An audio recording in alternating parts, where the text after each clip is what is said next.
আমাদের সন্তানদের মধ্যে এখন একটা মনোবৃত্তি হচ্ছে, আমি এই ব্র্যান্ডের গাড়িতে চড়ি, তুমি ওই ব্র্যান্ডের গাড়িতে চড়ো।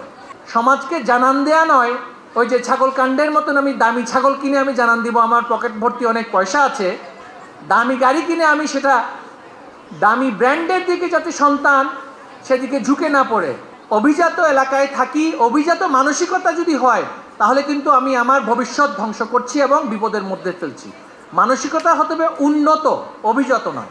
ঢাকা শহরে আমরা দেখি যখন বিদ্যালয়গুলো বন্ধ থাকে ট্রাফিক সিচুয়েশন অনেক ভালো থাকে, কিন্তু তাই বলে বিদ্যালয় বন্ধ করে শহরের ট্রাফিক সিচুয়েশন ভালো রাখবো সেটা তো আমরা করতে পারি না। কারণ আমাদের শিক্ষার্থীরা সবার আগে, তারা ভবিষ্যতের আমাদের অ্যাসেট, তাদেরকে নিয়ে এই স্মার্ট বাংলাদেশ গড়ার স্বপ্ন দেখছেন বঙ্গবন্ধু সুযোগ্য কন্যা। আমরা তাদেরকেও সেই মানসিকতায় আনতে হবে যে আমরা পাবলিক গুড হিসেবে আমরা গাড়ি একটা গুরুত্বপূর্ণ স্থাপনা, এটা শুধুমাত্র বাবা মার অর্থবিত্ত সমৃদ্ধ সেটা দেখানোর একটা প্রমাণ নয়, সেই গাড়িটা শুধু ব্যবহারের যে বিষয়। আমাদের সন্তানদের মধ্যে এখন একটা মনোবৃত্তি হচ্ছে, আমি এই ব্র্যান্ডের গাড়িতে চড়ি, তুমি ওই ব্র্যান্ডের গাড়িতে চড়ো।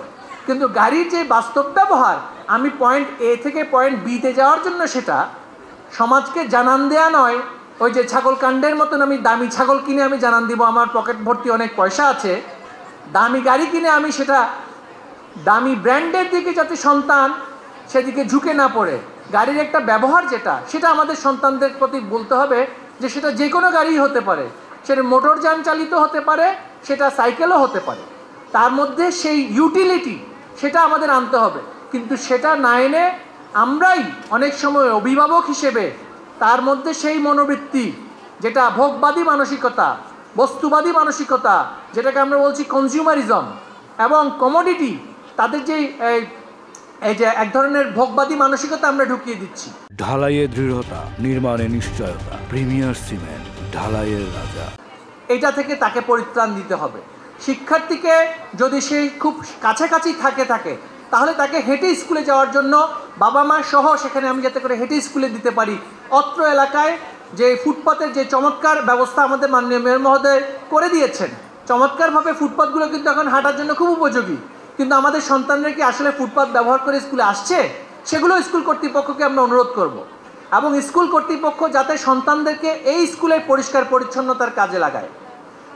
আমি অভিজাত এলাকায় থাকি, অভিজাত মানসিকতা যদি হয় তাহলে কিন্তু আমি আমার ভবিষ্যৎ ধ্বংস করছি এবং বিপদের মধ্যে ফেলছি। মানসিকতা হতে হবে উন্নত, অভিজাত নয়। মানসিকতা হবে উন্নত।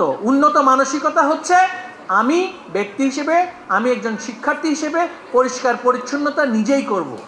আমি কায়িক শ্রমকে, শারীরিকভাবে পরিশ্রম করে একটা জিনিস পরিষ্কার করা, আমরাই এই টয়লেট ব্যবহার করি, আমরা শিক্ষার্থীরা মিলে সেই টয়লেটটা পরিষ্কার করার কাজে সপ্তাহে একদিন অন্তত হাত দিব। শ্রেণীকক্ষ পরিষ্কার করব। এই মানসিকতাগুলো দয়া করে আপনারা আনবেন, তাহলেই স্মার্ট সিটিজেন হবে, নয়তো অ্যারোগেন্ট সিটিজেন হবে। আমাদের সন্তানরা অ্যারোগেন্ট সিটিজেন হোক, ভোগবাদী মানসিকতায় পূর্ণ হোক, এবং আমরা যেটাকে বলছি বস্তুবাদী মানসিকতার মধ্যে আভিজাত্যপূর্ণ চিন্তা থাকলে সেই সন্তানের ভবিষ্যৎ আমরা অভিভাবক এবং শিক্ষক হিসেবেই বিনষ্ট করে দিচ্ছি। তাকে আমাদের অবশ্যই হিউমিলিটি শেখাতে হবে, সকলকে সম্মান করা শেখাতে হবে, শ্রদ্ধা করা শেখাতে হবে, এবং নিজের কাজ নিজেকে করা।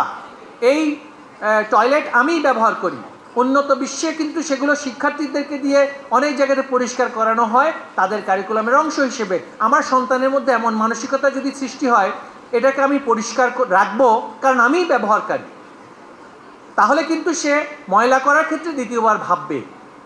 তার মধ্যে এই চেতনাবোধ আনলে সে গাড়িতে বসে থাকা অবস্থায় রাস্তায় প্লাস্টিকের সেই ময়লা ফেলবে না। আমাদের সন্তানরা কিন্তু এখন অনেক সচেতন, তারা ভালো কিছু খুব সহজেই রপ্ত করছে, কিন্তু আমি কি সেটা দিতে পারছি কি না, এবং প্রাপ্তবয়স্ক হিসেবে আমার উপরে সেই দায়িত্ব, শিক্ষক হিসেবে আমার উপরে সেই দায়িত্ব আমরা যাতে করে সবাই পালন করি, কারণ সন্তানকে যেভাবে গড়ব সে সেভাবে বড় হবে।